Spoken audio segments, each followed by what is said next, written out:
All right, welcome back to Lifetime Talks, everyone. I'm Jamie Martin. And I'm David Freeman. And we're really excited to have Omaur Bliss with us again. We're going to be talking a little bit more in depth about GTX, one of the signature group training programs at Lifetime. We're going to dig into why zone training with cardio and strength is good for improving metabolism, strength, and more, many benefits. We'll get into some more things with that. Before we do that, Omaur, I'm going to just introduce you before we let you chime in here. Omaur is a 5-star Eli performer with over 15 years of experience in fitness programming, teaching, and training.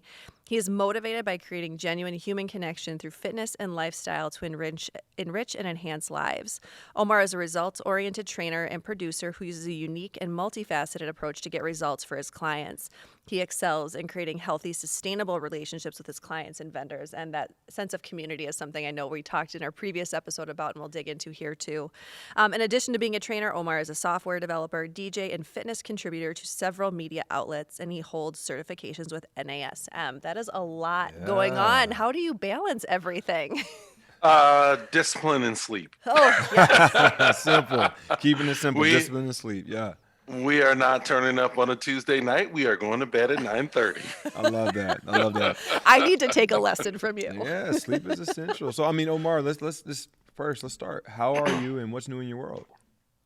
I'm good. I actually am in a warm place right now for just a few more days, just visiting family and friends. And so very happy to be here and actually very happy to connect in with you guys and have this chat. We're so glad you're here too.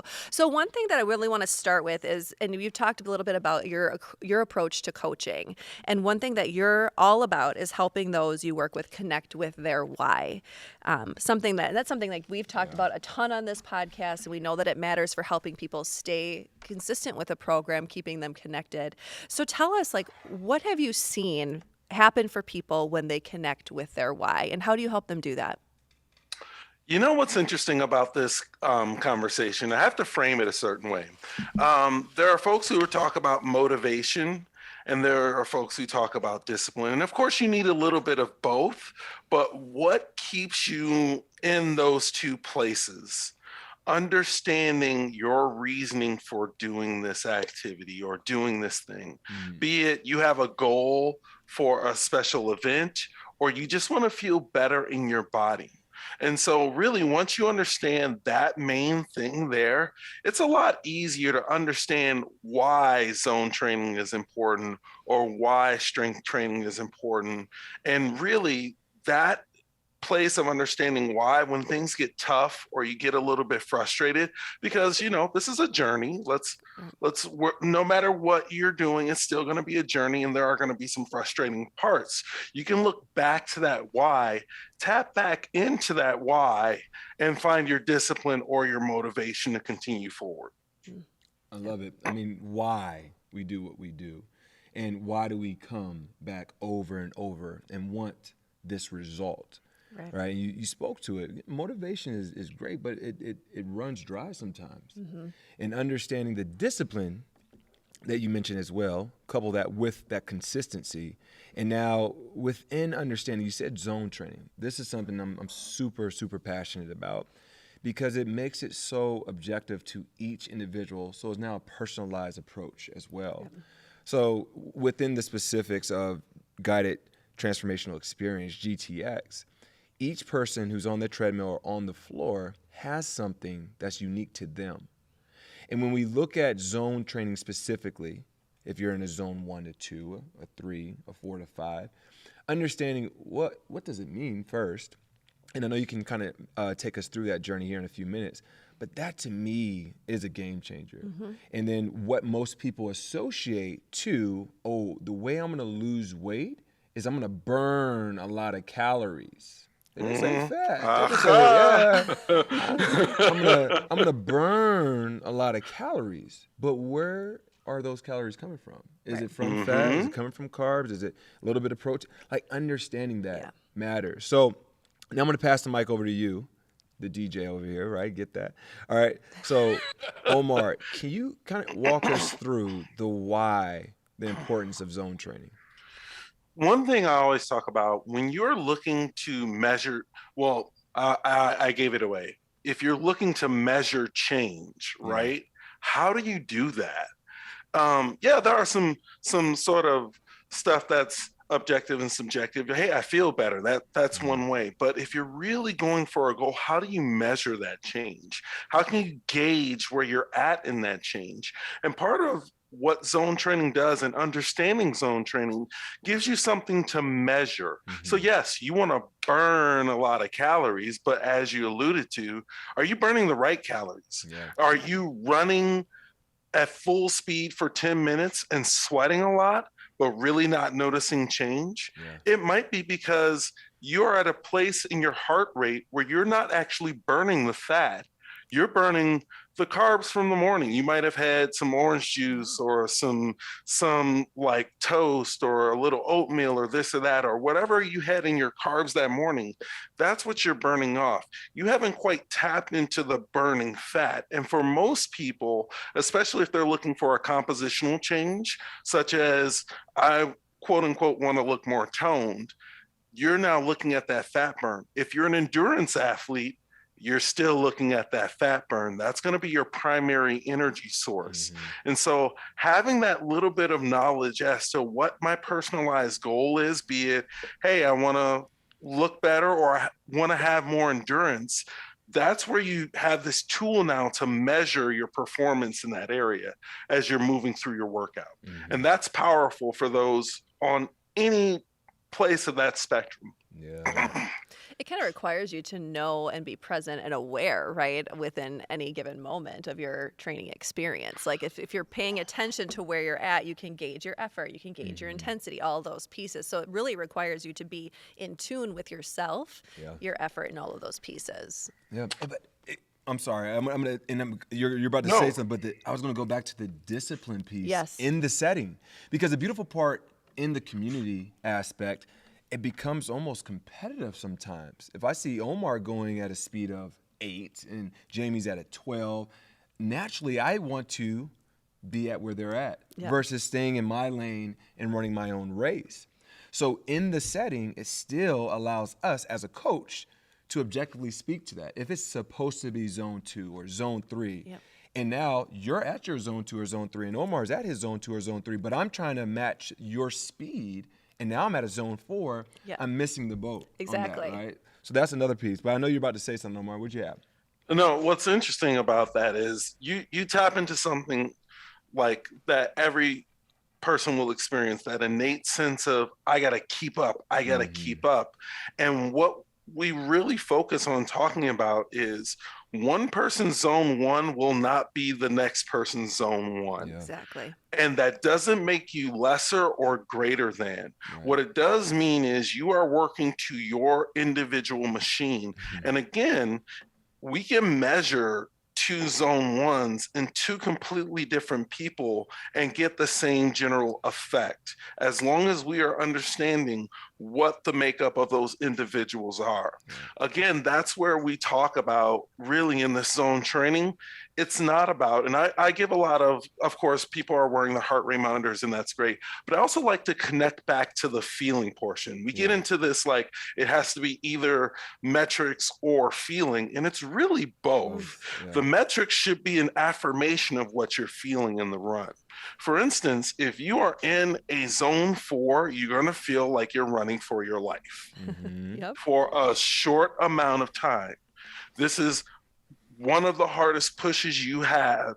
It should be like that feeling of running for your life. Okay. If you're in that and you're supposed to be in a zone 3, meaning we're supposed to be in a steady state of movement. You're not going to have a full conversation talking about what you had to lunch with your neighbor, but you can say a few words. Yeah. You don't feel panicked, right? We know what panic feels. That might be that zone 4 running for your life, right? So we're at this place where we can maintain. It might be a little challenging, but we can maintain. That's really talking to not only that metric of, hey, I want to stay in my fat burn zone, but I also don't want to spike into this place of oh, I'm running for my life. Oh, I know what that feels like. So maybe I need to back down. Or no, I'm not quite in the place where I can focus on my run. Again, in that zone 3, why you're saying a few words here and there is you really have to be present to what you're doing to make sure you're regulating your heart rate. Okay, in zone 1, zone 2, of course, it's going to be easy. You can talk about the weather, you can talk about what you're going to do this weekend. You don't have to be as present. Yeah. So let's talk a little bit about those zones within GTX. I know in my experience of class, you get into zone 3 a bit, you push into zone 4 briefly and come back down. But from my experience personally, it spent a lot of time in that zone 2 and 3 because you're also working the cardio aspect or the strength aspect, excuse me. So like kind of moving between those two. Is that accurate to the format? You know what's interesting about the format? So we talk about anaerobic. Yep. You're going to spend a good amount of time in both of those. And what people think of is when I'm in aerobic, I'm just doing this forever, right? And then when I'm in anaerobic, I'm doing this. And really, what we're training ourselves to do is to move back and forth through those systems. It's not like a light switch, it's more of a fluid flow. Mm-hmm. For instance, in your zone 2, you're not going to have as high of heart rate. Yep. You'll probably feel more comfortable going for longer. That's your aerobic state. That's going to feel more comfortable. On a lift, you're going to feel that same somewhat intensity, especially if you're in a set of, you're doing an AMRAP, you have 8 to 10 squats, and then you move on to another exercise, a push or a pull or something like that.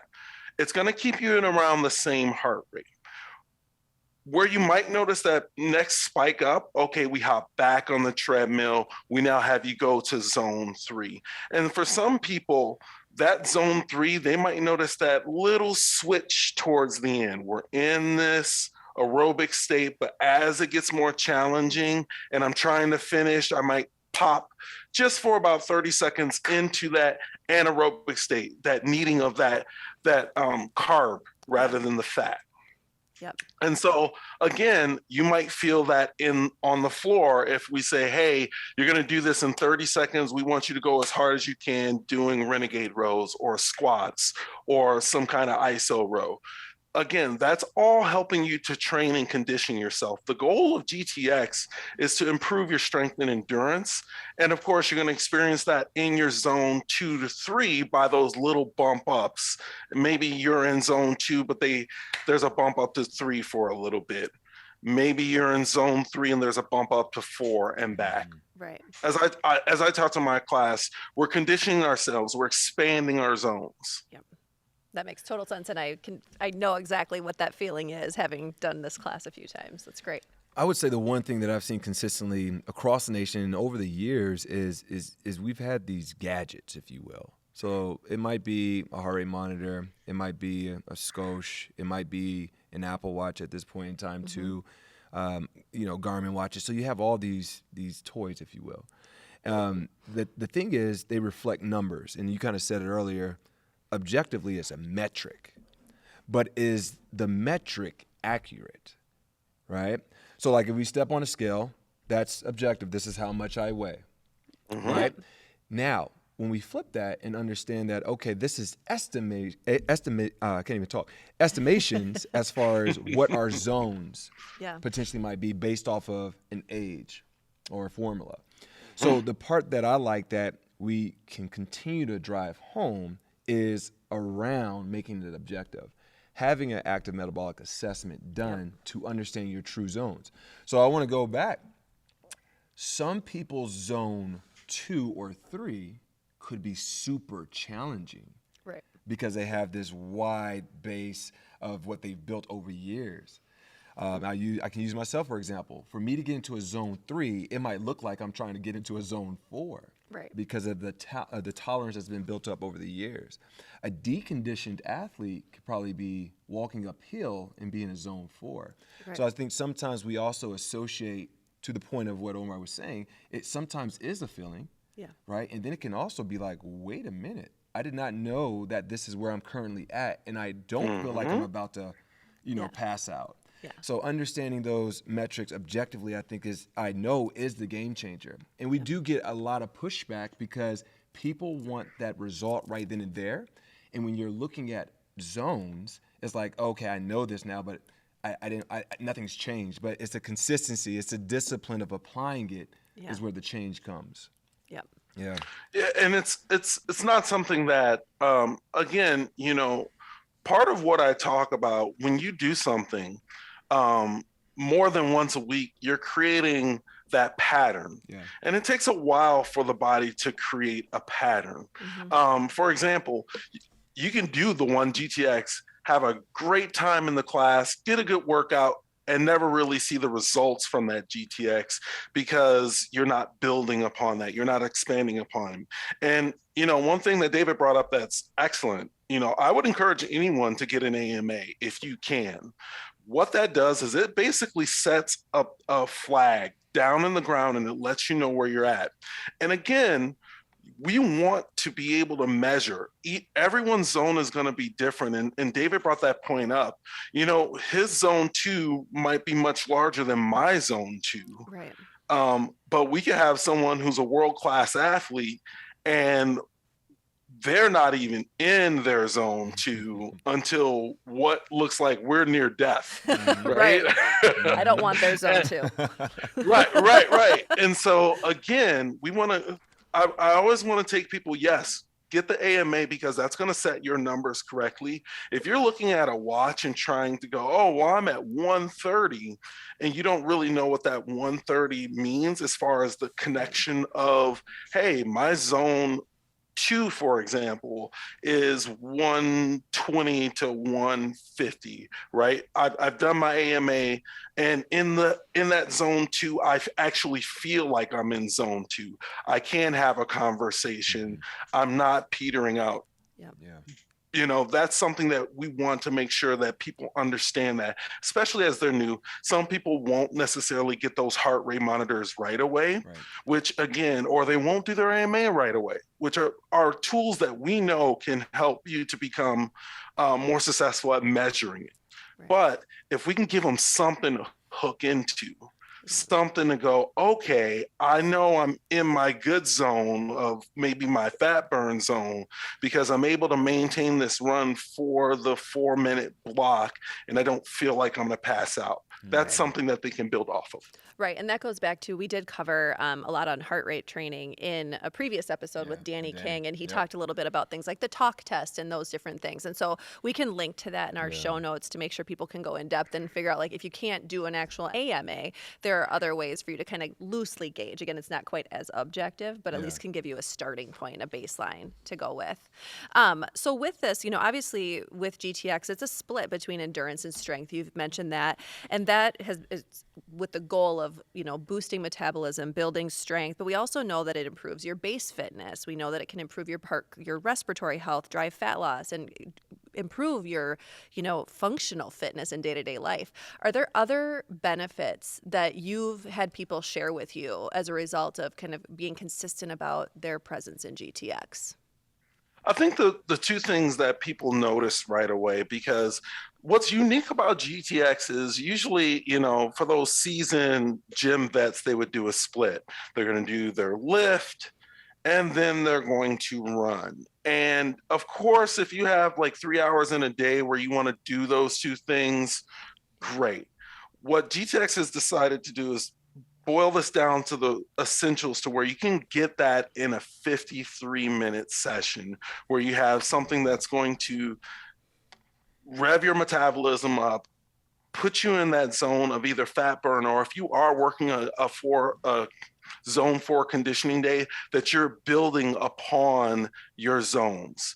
The functional training aspect is great because I think people get lost in all of the crazy workouts in the world where they think you have to do these excessive lifts or these crazy stunts with, like, putting a bench on your back and then lifting off of, you guys have seen it all. Yep. And these are foundation. I like to call these like back when I started training for Lifetime, we had primal movements, and I still hold on to that. What are primal movements? These are movement patterns that you will do in some way, shape, or form every single day. A push, pull, a squat, a hinge, a twist, a step. Those are things that you do every single day. And whether you're a big athlete or whether you are picking up your kids from school, whether you work construction, you are all going to do those same moves. And what GTX helps to do is to reinforce those movement patterns and then really be there to support you through understanding the mechanics, going back to that why, right? The why we do it this way, what's functionally happening, what's physiologically happening. And that, I think, in turn allows people to, hey, my back feels better. I'm starting to notice I have more endurance. My knees feel better. I notice I clocked a better time in my runs. All of those things can happen. And again, these are, even though we're in a community setting, right? These are all individual, and we're all coaching to that individual in the community. Yep. Well, key word there, community. That's where we're going next, That's where we're right? going right into it. So, I mean, you talked about a lot of you set that up nice. That's a true DJ setting up the next song nice, right? So with that, outside of the physical and mental benefits, you just hit on it. Community, the camaraderie aspect of it, what it brings. Once again, going back to your 15 years of being in this space, you've probably seen a lot of different communities. You mentioned Bruce, you mentioned Jerry, so you know the power of community. Can you speak a little bit to that? One thing I think, again, the power of community, especially when we go back to that talk of discipline versus motivation, what is one of those essential links in there? Sometimes when you first start off on something, it's hard to be disciplined because there's so many conflicting emotions. So having that community of support to say, hey, we're glad you showed up today. Thanks for coming back. Or some people bring their friends to GTX, right? Which is awesome because their friend has probably heard them say, hey, I need something different in my life. And they're like, you know what? Come on to this class. This is going to be good for you. They recognize that community aspect is needed. For those people who are on the other end, because I like to think of in that community, there's all walks of life, right? The seasoned athletes, I find, will like GTX because there's going to be something that they are not doing in their programming, and the encouragement of being around other people to get after that goal. That could be the runner who just runs and doesn't lift but wants to improve their time. That could be the power lifter who needs some balance because all they are doing is lifting and they want to be challenged and they want to feel like they are being pushed, but using their body in a different way. And so again, all walks of life, all interacting and all there for their why in that community. That's what makes it powerful. And that's why people come back. Right. Well, and building on that, because you're kind of getting to an element of mindset here too, right? Mindset and purpose and why, and all those things are connected. You know, you need that in any fitness endeavor. You have to have kind of this mindset, but you're also, in many cases, especially when you're just getting started, and GTX is probably more for, like you said, it's for everyone, right? So you're not going to have people jumping in necessarily to ultra fit, which we've covered. But in this case, like, you're helping people overcome intimidation or lack of motivation. You're helping them build confidence. How do you support those people who are facing a mindset obstacle? Like, is it just getting in there and trying? Just try. Or how do you do it? I find the best way of overcoming a mindset obstacle is to lower the barrier. That could be creating an environment that doesn't feel like you're pressured to perform, giving people the space to take time when they need to rest.